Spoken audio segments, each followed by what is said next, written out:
At 11 o'clock on the night of August 14, 1947, the Constituent Assembly gathered in New Delhi for a session that would alter the century.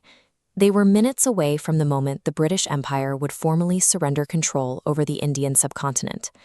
As the clock struck 12, Jawaharlal Nehru stepped forward to deliver his Tryst with Destiny speech, declaring India would finally awake to life and freedom. This midnight hour was the climax of a decades-long struggle, a victory for a largely non-violent movement that had outlasted the world's most powerful empire. While crowds in the capital cheered, the atmosphere in Calcutta remained heavy and quiet. Mahatma Gandhi, the primary force behind the independence movement, was nowhere near the official celebrations in New Delhi. He marked the day of his greatest political achievement with a solemn 24-hour fast. The father of the nation was in mourning because of the high price exacted for this freedom. Following the rebellion of 1857, the British Crown took direct command of India, replacing the commercial administration of the East India Company with imperial rule. Civil resistance began to organize formally in 1885 with the birth of the Indian National Congress. After World War I, the movement shifted. Under Gandhi's leadership, political petitions transformed into nationwide campaigns of non-cooperation and civil disobedience. For 16 years, the movement had actually been observing its own version of Independence Day, but they celebrated it on January 26th. This tradition began with the 1930 Purna Swaraj Declaration, where citizens took pledges to ignore British authority until they achieved complete self-rule. The January 26th celebrations were a psychological tactic designed to demonstrate that British governance was no longer sustainable. The stalemate finally broke due to the pressures of World War II, which left the British Treasury depleted and its military stretched thin.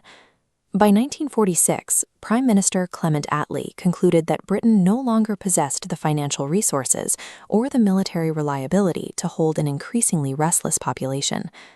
The new viceroy, Lord Mountbatten, believed that rising internal tensions required a rapid transfer of power to avoid a total collapse of the interim government.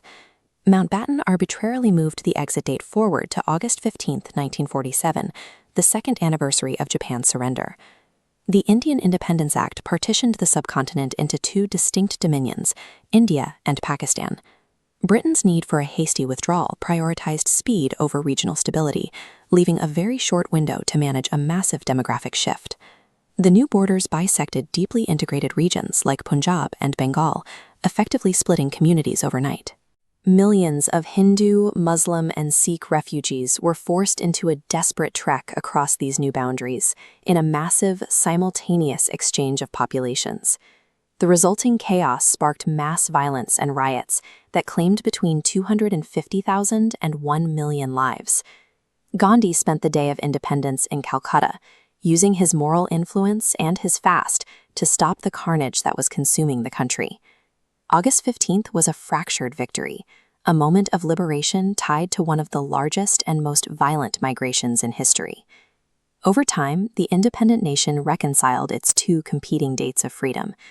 The original date of protest, January 26th, was repurposed in 1950 as Republic Day, the day the Constitution formally went into effect. August 15th remained Independence Day, evolving into an annual display of national pride and celebration. Every year, the Prime Minister continues the tradition started by Nehru, raising the national flag above the Lahori Gate of the Red Fort. Independence Day in India is an acknowledgement of a nation that gained self-rule amidst immense sacrifice, a duality that remains central to the modern subcontinent.